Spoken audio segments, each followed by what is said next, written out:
Vor Tausenden von Jahren, als die Menschheit noch in den Anfängen ihrer Zivilisation stand und der Himmel von mächtigen Göttern und unbekannten Kräften dominiert wurde, kamen die Anunnaki, eine fortschrittliche Zivilisation von einem fernen Planeten namens Nibiru, auf die Erde. Diese Anunnaki waren auch bekannt als die gefallenen Engel und Nephilim der Bibel. Ihre anfängliche Mission war klar umrissen. Sie suchten nach Gold, um ihre eigene Welt vor den Folgen eines mysteriösen Klimawandels und Ressourcenmangels zu bewahren. Doch als sie auf der Erde landeten, entdeckten sie mehr als nur wertvolle Rohstoffe. Sie erkannten das immense Potenzial der Erde und ihrer Lebewesen, insbesondere der Menschen. Diese Entdeckung führte zu einer neuen Phase ihrer Mission.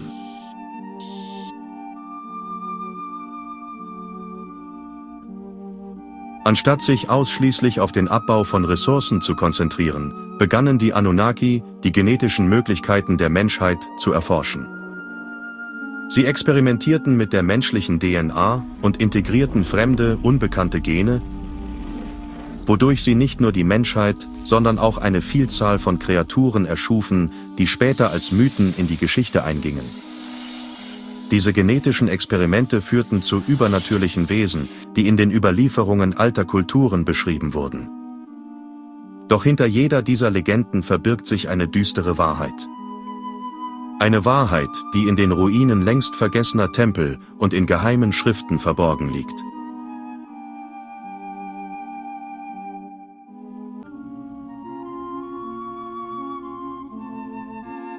Medusa, eine der prominentesten Gestalten der antiken Mythologie, war nicht nur ein Produkt griechischer Erzählungen, sondern möglicherweise das Resultat einer geheimen Schöpfung der Anunnaki.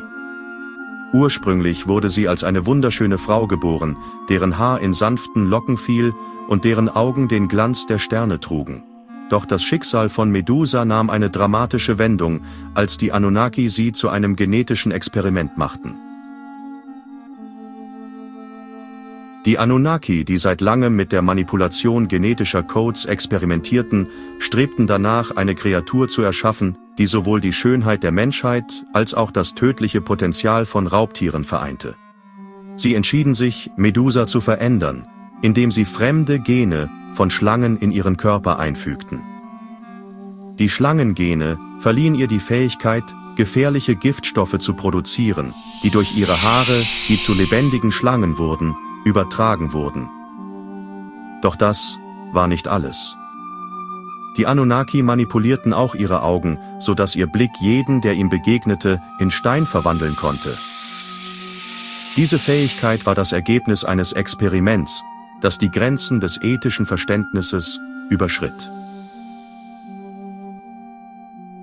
Medusa sollte als Wächterin eines geheimen, unterirdischen Tempels der Anunnaki dienen, der das Wissen und die Macht der Götter barg. Ihr Blick war die ultimative Waffe, die sicherstellte, dass niemand das geheime Wissen der Anunnaki erlangen konnte. Die Schlangen in ihren Haaren symbolisierten die unermessliche Macht, die in der Dunkelheit lauerte, und die Fähigkeit zur Zerstörung.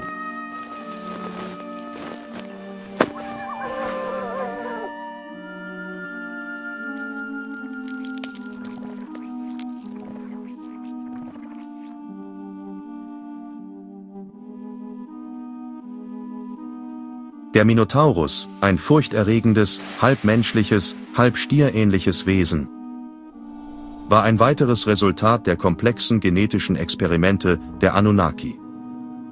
Doch der Minotaurus war mehr als nur ein Wesen der Mythologie. Er war ein militärisches Experiment, das geschaffen wurde, um den Anunnaki zu dienen.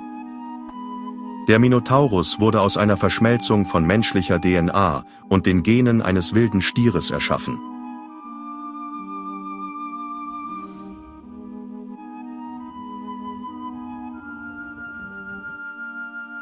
Das Ziel der Anunnaki war es, eine Kreatur zu schaffen, die nicht nur die rohe physische Kraft eines Tieres besaß, sondern auch die Intelligenz und das strategische Denken eines Menschen. Diese Kreatur wurde als Krieger und Wächter für die Anunnaki gezüchtet und in den labyrinthartigen Katakomben eines heiligen Tempels eingesperrt, der als Gefängnis für jene, die das verbotene Wissen suchten, fungierte. Doch sie tun mehr. Sie sprechen. Zufall? Der Minotaurus diente als Wächter eines geheimen Tempels, der ein uraltes Artefakt beherbergte, das den Anunnaki die Kontrolle über die menschliche Rasse und die Erde sichern sollte. Der Minotaurus sollte das Artefakt bewachen und gleichzeitig als Symbol für die Macht der Anunnaki über Leben und Tod fungieren. In den antiken Überlieferungen werden die Zyklopen, riesige Kreaturen mit nur einem Auge, immer wieder erwähnt. Doch was, wenn diese Wesen nicht nur mythologische Erfindungen waren, sondern das Ergebnis von genetischen Experimenten der Anunnaki, die übermenschliche Kreaturen für ihre eigenen Zwecke erschufen?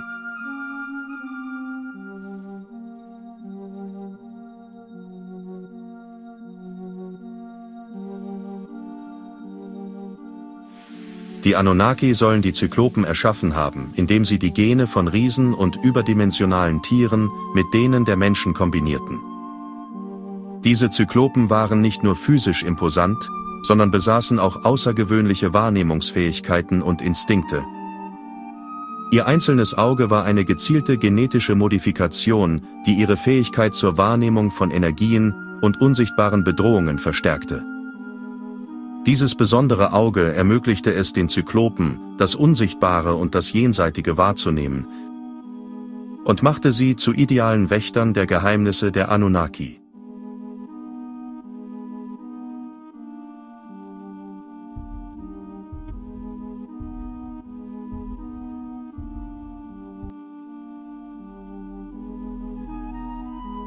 Die Zyklopen wurden als Krieger und Wächter geschaffen, um das verborgene Wissen der Anunnaki und ihre größten Geheimnisse zu schützen. Ihr gewaltiger Körperbau und ihre intuitive Wahrnehmung machten sie zu einer tödlichen Waffe, die in den Tempeln und unterirdischen Verliesen der Anunnaki stationiert wurde.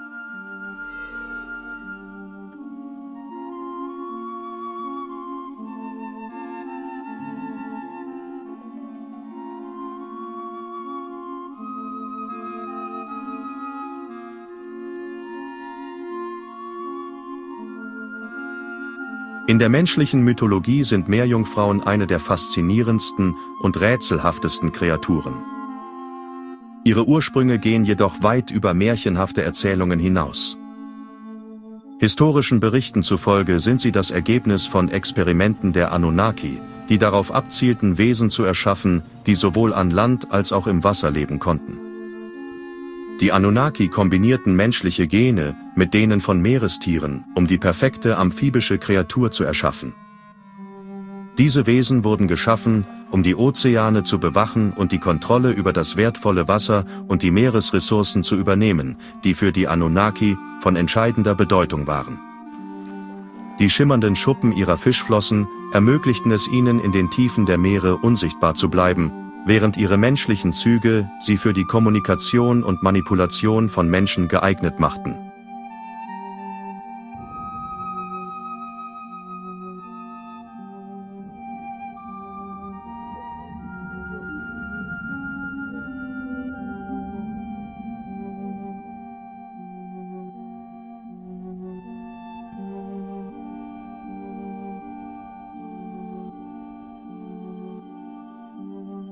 Meerjungfrauen dienten als Wächter von unterwasserbasierten Tempeln und Schätzen, die von den Anunnaki auf geheimen Expeditionen im Ozean hinterlassen worden waren. Ihre Aufgabe war es, das geheime Wissen und die Technologien zu bewahren, die die Anunnaki von anderen Welten auf die Erde gebracht hatten.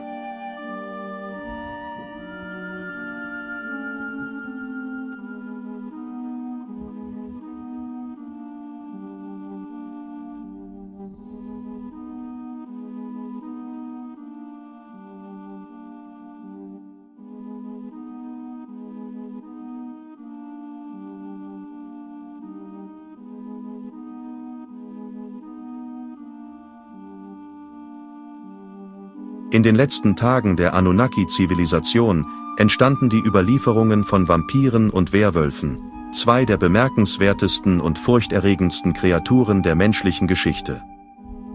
Historische Berichte besagen, dass Vampire durch die Kombination menschlicher DNA mit den Genen nachtaktiver Raubtiere wie Fledermäusen und Wölfen erschaffen wurden.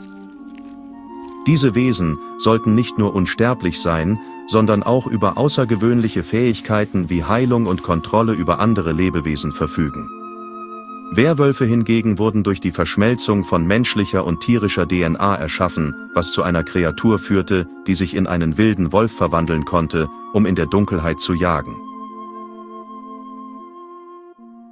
Vampire und Werwölfe wurden als Wächter und Agenten der Anunnaki eingesetzt, die in den verborgenen Winkeln der Welt operierten und das geheime Wissen bewahrten, das die Anunnaki hinterlassen hatten. Ihre übernatürlichen Kräfte machten sie zu idealen Verbündeten der Götter.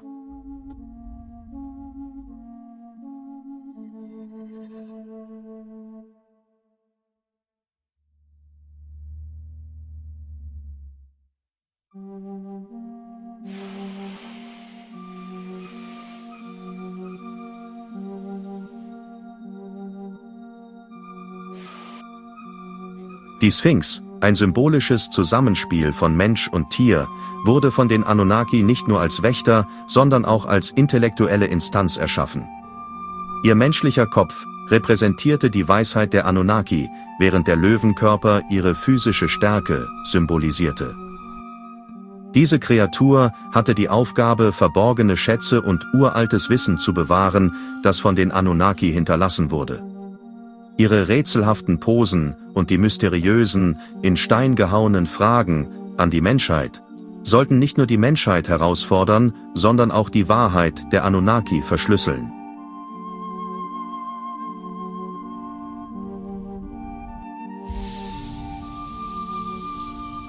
Die Drachen hingegen waren eine noch mächtigere Schöpfung. Sie vereinten die Kraft der Erde, des Feuers und der Lüfte. Die DNA von riesigen prähistorischen Reptilien, die in den frühesten Zeiten der Erde existierten, wurde mit der Anunnaki kombiniert, um Kreaturen zu schaffen, die sowohl unvorstellbare Kräfte als auch die Fähigkeit zur magischen Manipulation besaßen. Sie wurden dazu erschaffen, die Energiequellen der Erde zu schützen und als Katalysatoren für die Kontrolle über das Element Feuer, ein Symbol der schöpferischen Macht der Anunnaki. Die Sphinx hatte den Zweck, sowohl als Wächter als auch als Prüfstein für diejenigen zu fungieren, die versuchten, das verborgene Wissen der Anunnaki zu erlangen. Ihre Aufgabe war es, diejenigen, die würdig waren, in die Geheimnisse der Götter einzuführen, und diejenigen, die es versuchten, in Stein zu verwandeln. Sie wurde als Prüfungsmaßstab verwendet, um die Weisheit und den Mut derer zu testen, die den Anunnaki auf der Suche nach Macht begegnen wollten. Die Drachen hingegen wurden in die abgelegenen Regionen der Erde geschickt, um bestimmte Orte zu schützen, die für die Anunnaki von besonderer Bedeutung waren. Diese Orte waren in der Regel heilige Tempel oder geheime Stätten, die unermessliche Kräfte birgten, sei es die Kontrolle über die Elemente, uraltes Wissen oder Artefakte, die die Erde mit übernatürlichen Kräften versorgten. Neben den bereits erwähnten Kreaturen wie Medusa, Minotaurus, Zyklopen, Meerjungfrauen, Vampire, Werwölfe, Sphinxen und Drachen existieren noch viele weitere mystische Wesen, die durch die genetischen Experimente der Anunnaki erschaffen wurden. Diese Wesen, die in den Mythen und Legenden verschiedener Kulturen auftauchen, sind das Ergebnis von Manipulationen, die die Grenzen des natürlichen Lebens überschritten. Die Anunnaki strebten danach, nicht nur die physische Welt zu beherrschen, sondern auch das Übernatürliche in die Materie zu integrieren.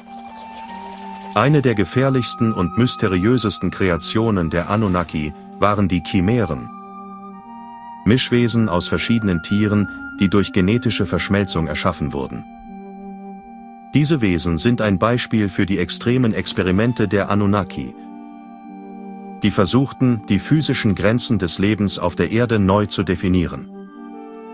Die Chimären wurden durch die Kombination von Genen unterschiedlicher Tiere und Menschen erschaffen.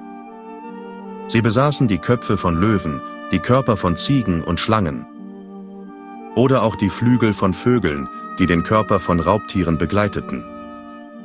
Jedes dieser Wesen vereinte verschiedene Kräfte und Fähigkeiten. Die Kraft und den Mut des Löwen, die Wendigkeit der Ziege und die tödliche Präzision einer Schlange. Ein weiteres Beispiel für die Chimären waren Mischwesen mit der Fähigkeit zur Unsichtbarkeit und außergewöhnlichem Überlebensinstinkt, die in den entlegensten Gebirgsketten und Wäldern lauerten. Diese Mischwesen wurden mit einer einzigen Aufgabe geschaffen: die Verteilung von Wissen und Macht über die menschliche Zivilisation zu kontrollieren. Die Chimären wurden als Spione und Wächter eingesetzt, die sowohl in den natürlichen als auch in den unsichtbaren Dimensionen existieren konnten. Ihr Überleben hing von ihrer Fähigkeit ab, zu entkommen und sich zu tarnen, was sie zu extrem effektiven Überwachern machte. Die Greifen, majestätische Kreaturen mit dem Körper eines Löwen und dem Kopf sowie den Flügeln eines Adlers, sind in zahlreichen antiken Kulturen als Wächter und Symbole der Macht dokumentiert. Doch hinter ihrer Darstellung verbirgt sich eine Geschichte von genetischer Manipulation und der Erschaffung eines geflügelten Kriegers. Die Greifen wurden durch die Kombination von Löwen- und Adlersgenen erschaffen, mit dem Ziel, eine Kreatur zu schaffen, die sowohl die Erde als auch den Himmel beherrschen konnte. Ihr Adlerkopf ermöglichte es ihnen, den Himmel zu durchfliegen und die Welt von oben zu überwachen, während der Körper des Löwen ihnen die nötige Stärke verlieh, um sowohl in der Luft als auch am Boden zu kämpfen. Diese Kreaturen waren nicht nur körperlich mächtig, sondern auch von den Anunnaki so konditioniert, dass sie über außergewöhnliche strategische Intelligenz verfügten. Die Greifen wurden als Wächter und Kämpfer in den heiligen Städten der Anunnaki eingesetzt. Sie hatten die Aufgabe, das Wissen der Götter zu beschützen und diejenigen zu bekämpfen, die versuchten, dieses Wissen zu stehlen oder zu missbrauchen. Ihre Fähigkeiten im Kampf und ihre Fähigkeit zur Überwachung machten sie zu einer der wichtigsten Schutzlinien der Anunnaki. In den tiefen Wäldern und den abgelegenen Höhlen der Erde existieren seit vielen Jahrhunderten Berichte über riesige, humanoide Kreaturen, die als Trolle und Giganten bekannt sind. Diese Berichte legen nahe, dass diese Kreaturen das Ergebnis von genetischen Experimenten der Anunnaki waren, die darauf abzielten, Arbeiter und Krieger mit enormer Stärke zu erschaffen. Die Trolle wurden durch die Vermischung von menschlicher DNA mit den Genen von Affen, Bären und anderen großen Tieren erschaffen. Diese Wesen besaßen die Fähigkeit zur extremen Regeneration und eine rohe körperliche Kraft, die weit über das hinausging, was Menschen oder andere Tiere je besaßen. Einige der Trolle besaßen auch die Fähigkeit, ihre Gestalt zu verändern, was ihnen ermöglichte, sich an verschiedene Lebensräume anzupassen. Die Giganten, eine noch größere und furchterregendere Variante der Trolle, wurden erschaffen, um als Krieger und Arbeiter zu dienen. Ihre schiere Größe machte sie zu idealen Kämpfern auf den Schlachtfeldern und zu hervorragenden Arbeitern für den Bergbau und andere schwere Tätigkeiten. Die Trolle und Giganten wurden als Sklaven und Soldaten für die Anunnaki erschaffen. Sie sollten die Erde bearbeiten, Rohstoffe abbauen und die hässlichen Kriege führen, die für die Errichtung von Machtstrukturen notwendig waren. Ihre enorme Stärke und ihre Fähigkeiten, in extremen Umgebungen zu überleben, machten sie zu einer wertvollen Ressource für die Anunnaki.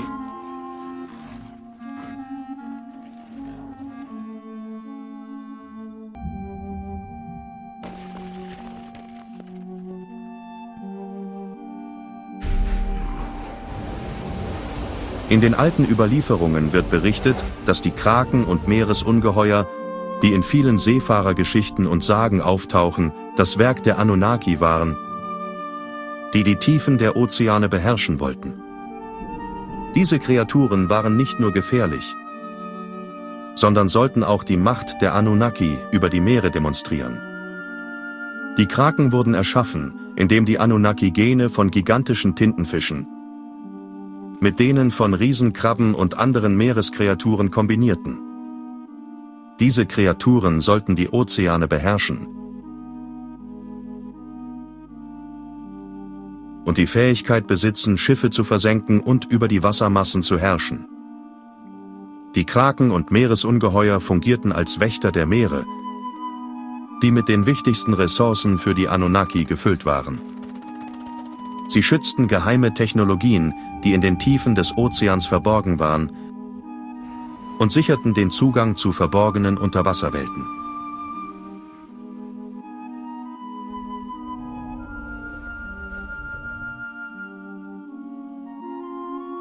Die Anunnaki, eine antike und mächtige Zivilisation, führten genetische Experimente durch, um grausame und mächtige Wesen zu erschaffen. Diese Experimente sollten nicht nur ihre Herrschaft über die Erde festigen, sondern auch als Zeugnisse ihrer gottgleichen Macht dienen. Doch die durch diese genetischen Manipulationen hervorgebrachten Kreaturen begannen sich gegen ihre Schöpfer zu wenden, was zu unvorhergesehenen Aufständen führte. Die Legenden und Mythen von Kreaturen, die gegen die Götter kämpften, wie der Drache, der die Sonne verschlang, oder der Minotaurus, der in der Dunkelheit des Labyrinths lebte, könnten in Wirklichkeit Hinweise auf diese Aufstände der erschaffenen Wesen gegen die Anunnaki sein. Diese Wesen wurden nicht nur als Werkzeuge erschaffen, sondern als lebendige Entitäten mit eigenen Wünschen und Bestimmungen. Die Anunnaki verließen schließlich die Erde, doch ihre Erschaffungen blieben zurück.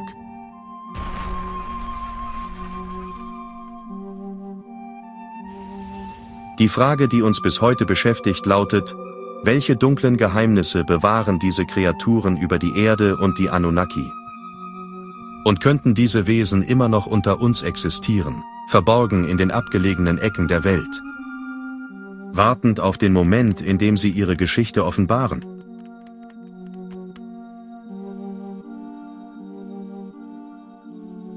Die Entdeckungen gehen weiter, und vielleicht ist die Wahrheit über die grausamen Genexperimente der Anunnaki weit mehr als nur eine Legende. Vielleicht sind diese Wesen immer noch am Leben und warten nur darauf, dass wir die Wahrheit erkennen. Die genetischen Experimente der Anunnaki waren mehr als nur ein Werkzeug zur Machtkonsolidierung. Sie offenbaren eine tiefere Wahrheit über die Manipulation von Leben und Natur. Indem sie menschliche DNA mit Tieren, außerirdischen Wesen oder mythologischen Kräften vermischten, erschufen sie hybride Kreaturen und versuchten, das Erbe der Erde mit ihrer eigenen Kontrolle zu verbinden. Diese Experimente dienten einem höheren Zweck: der Suche nach einer perfekten Mischung aus Macht und Unsterblichkeit. Die Anunnaki nutzten diese Kreaturen als Symbol ihrer überlegenen Technologie und ihrer Fähigkeit, die Natur zu bändigen. Diese Wesen wurden zu lebenden Artefakten, die das Wissen und die Macht der Götter trugen, die den Menschen verborgen bleiben sollten.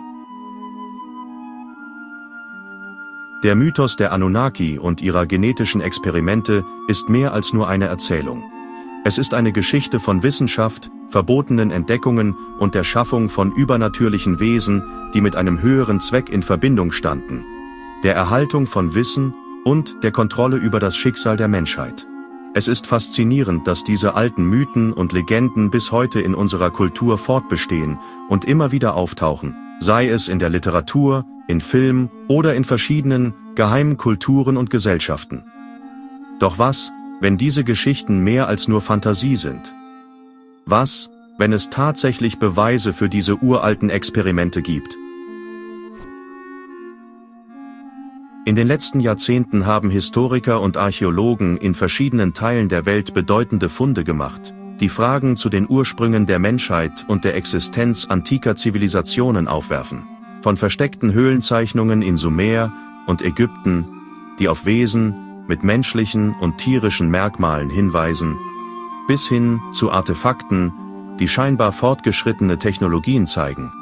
Es gibt viele Hinweise, die darauf hindeuten, dass die Anunnaki nicht nur über das Wissen von genetischen Manipulationen verfügten, sondern diese auch auf die Erde brachten. Die Frage bleibt, was verbirgt sich hinter diesen alten Überlieferungen? Waren die Anunnaki wirklich die Schöpfer dieser mystischen Kreaturen? Und welche Geheimnisse und Technologien könnten in den Tiefen der Erde noch immer auf die Entdeckung warten? Diese Fragen bleiben unbeantwortet, doch die Forschung geht weiter, und die Entdeckungen der Vergangenheit könnten uns eines Tages die wahre Geschichte über die Ursprünge der Sphinx, der Drachen, der Vampir- und Werwolf-Legenden und vieler weiterer Mythen offenbaren. Die Erzählung der genetischen Experimente der Anunnaki ist eine Geschichte von Macht, Wissen und unermesslicher Ambition.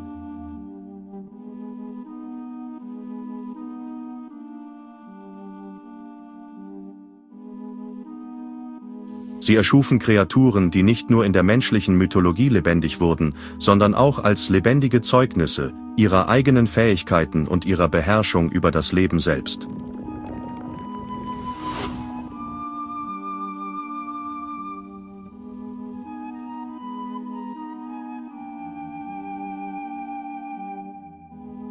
Die Anunnaki hinterließen ein Erbe, das bis heute in den Mythen und den uralten Ruinen auf der Erde widerhallt.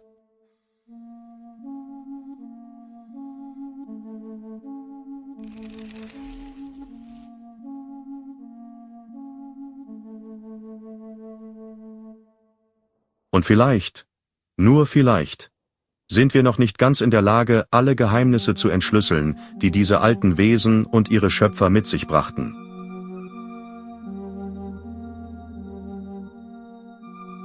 Wer weiß, welche Entdeckungen die Zukunft noch bereithält, wenn wir tief genug graben und den Schleier der Geschichte lüften.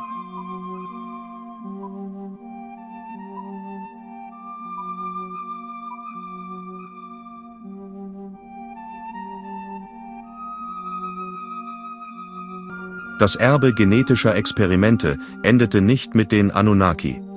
Heute dringen Wissenschaftler weltweit in Bereiche vor, die einst als Mythen und Legenden galten.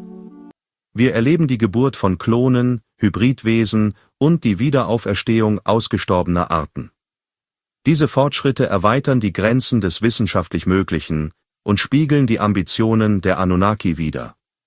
Mit einer Technologie, die sich mit beispielloser Geschwindigkeit entwickelt, ist die Wiederbelebung längst ausgestorbener Arten wie dem Wollmammut und dem Dodo nicht länger ein Traum, sondern eine greifbare Realität.